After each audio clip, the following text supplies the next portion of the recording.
ಬಸವಾದಿ ಪ್ರಮುಖರನ್ನು ಸ್ಮರಿಸಿ ಪೂಜ್ಯ ಗುರುದೇವರನ್ನು ಸ್ಮರಿಸಿಕೊಳ್ತಾ ತುಮಕೂರಿನಲ್ಲಿ ಡಿಸೆಂಬರ್ನ 12 ಮತ್ತು 13, 14, 15 ಇಷ್ಟು ದಿವಸಗಳ ಕಾಲ ಮಹಾತ್ಮ ಗಾಂಧಿ ಕ್ರೀಡಾಂಗಣದಲ್ಲಿ ಒಂದು ವಿಶೇಷ ಯೋಗಾಸನ ಕಾರ್ಯಕ್ರಮವನ್ನು ಸ್ಪರ್ಧೆಯನ್ನು ಏರ್ಪಾಡು ಮಾಡಿದ್ದಾರೆ.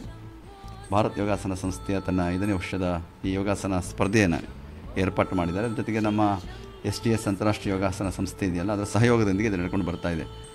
ವಿಶೇಷವಾಗಿ ನಿರಂಜನ್ರವರು STS ಯೋಗ ಸಂಸ್ಥೆಯ ಎಲ್ಲ ಕಾರ್ಯಕ್ರಮವನ್ನು ನಡೆಸ್ಕೊಂಡು ಬರ್ತಾ ಇರುವಂಥವ್ರು ನಮ್ಮನ್ನು ಅದಕ್ಕೆ ಸೇರಿಸ್ಕೊಂಡಿದ್ದಾರೆ. ಸ್ವಲ್ಪ ಅದಕ್ಕೊಂದು ಸ್ಥಾನ ಕೊಟ್ಟು ಆ ಸಂಸ್ಥೆಯ ಜೊತೆಯಲ್ಲಿರೋದಕ್ಕೆ ಸ್ಪರ್ಧೆಗಾಗಿ ಯೋಗಾಸನವೋ ಬದುಕಿಗಾಗಿ ಯೋಗಾಸನವೋ ಅಂತ ಪ್ರಶ್ನೆ ಬರ್ತಾ ಇದೆ.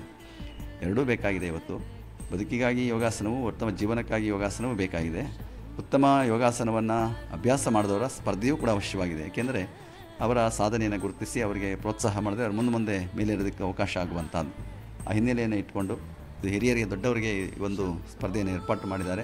3-4 ದಿವಸಗಳ ಕಾಲ 12, 13, 14 ದಿವಸಗಳ ಕಾಲ ನಡೀತಾ ಇದೆ. ನಮ್ಮ ತುಮಕೂರಿನ ಮಹಾತ್ಮ ಗಾಂಧಿ ಕ್ರೀಡಾಂಗಣದಲ್ಲಿ ನಡೀತಾ ಇದೆ. ನಮ್ಮ ಜಿಲ್ಲಾಡಳಿತ ತುಂಬ ಇದಕ್ಕೆ ಸಹಕಾರವನ್ನು ಕೊಡ್ತಾ ಇದ್ದಾರೆ. ವಿಶೇಷವಾಗಿ ನಮ್ಮ ಉಸ್ತುವಾರಿ ಸಚಿವರು, ಗೃಹ ಸಚಿವರಾದ ಪರಮೇಶ್ ಅವರು ಇದಕ್ಕೆ ಬೆನ್ನೆಲುಬಾಗಿ ಕೂಡ ನಿಂತಿರುವಂತಹವರು, ಶಾಸಕರುಗಳೆಲ್ಲ ಇದಕ್ಕೆಲ್ಲ ಅವರಿಗೆ ಸಪೋರ್ಟ್ ಮಾಡ್ತಾ ಇದ್ದಾರೆ. ಜೊತೆಗೆ ನಮ್ಮ ಜಿಲ್ಲಾಡಳಿತ DC ಅವರು ಬಹಳ ಉತ್ಸಾಹದಿಂದ ಇದಕ್ಕೆ ಅವರೇ ಇದು ಮಾಡಬೇಕು, ಇದನ್ನು ನಮ್ಮ ಜಿಲ್ಲೆಗೆ ಒಂದು ಕೀರ್ತಿ ತರ್ತದೆ ಎನ್ನುವಂಥ ಭಾವನೆಯ ಮಾತುಗಳನ್ನು ಅವರು ಹೇಳಿದ್ದಾರೆ. ಎಲ್ಲರ ಸಹಕಾರದೊಂದಿಗೆ ಈ ಮುಂದೆ ಆಯೋಜಿಸ್ತಾ ಇರುವಂತಹ ಈ ಒಂದು ಕ್ರೀಡಾ ಸ್ಪರ್ಧೆ, ಅಂದರೆ ಯೋಗಾಸನ ಕ್ರೀಡಾ ಸ್ಪರ್ಧೆ ಅತ್ಯಂತ ಯಶಸ್ವಿಯಾಗಿ ನಡೀಲಿ.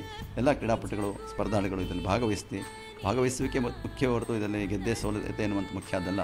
ಇಂಥ ಸ್ಪರ್ಧೆಗಳು ನಡೆದಾಗ ಯೋಗ ಪಟುಗಳು ಇದರಲ್ಲಿ ಭಾಗವಹಿಸಿ ತಮ್ಮ ಪ್ರತಿಭೆಯನ್ನು, ತಮ್ಮ ಕೌಶಲ್ಯಗಳನ್ನು ಮತ್ತಷ್ಟು ಹೆಚ್ಚಿಸಿಕೊಳ್ಳೋದಕ್ಕೆ ಅವಕಾಶ ಆಗುವಂಥದ್ದು. ಇದರಲ್ಲಿ ಭಾಗವಹಿಸಿ ಅವರೆಲ್ಲರೂ ಕೂಡ ತಮ್ಮ ಯೋಗ ಪ್ರತಿಭೆಯನ್ನು ಪ್ರದರ್ಶಿಸುವ ಜೊತೆಗೆ ತಮ್ಮ ಮತ್ತಷ್ಟು ಕೌಶಲ್ಯಗಳನ್ನು ಹೆಚ್ಚಿಸಿಕೊಳ್ಳುವಂಥ ಪ್ರಯತ್ನವನ್ನು ಮಾಡಿ ಎಲ್ಲರೂ ಇದಕ್ಕೆ ಸಹಕಾರವನ್ನು ಕೊಡಲಿ. ಇದೊಂದು ಯಶಸ್ವಿಯಾದಂತಹ ಆ ಒಂದು ಜಿಲ್ಲೆಯಲ್ಲಿ ನಡೆದಂತಹ ಒಂದು ಯೋಗಾಸನ ಸ್ಪರ್ಧೆ ಅನ್ನುವಂತಹ ಕೀರ್ತಿ ಬರಲಿ ಅಂತ ಹಾರೈಸಿದ ನಿರಂಜನ್ರವರಿಗೆ ಮತ್ತು ಅವರ ತಂಡದವರಿಗೆ ನಾನು ಅಭಿನಂದನೆಯನ್ನು ತಿಳಿಸ್ತಾ, ಭಾರತ ಯೋಗಾಸನ ಸಂಸ್ಥೆ ಹಾಗೂ ನಮ್ಮ STS ಅಂತಾರಾಷ್ಟ್ರೀಯ ಯೋಗಾಸನ ಕ್ರೀಡಾ ಸಂಸ್ಥೆ ನಡೀತಾ ಇರುವಂಥದ್ದು ಯಶಸ್ವಿಯಾಗಲಿ ಅಂತ ಹಾರೈಸಿದೆ.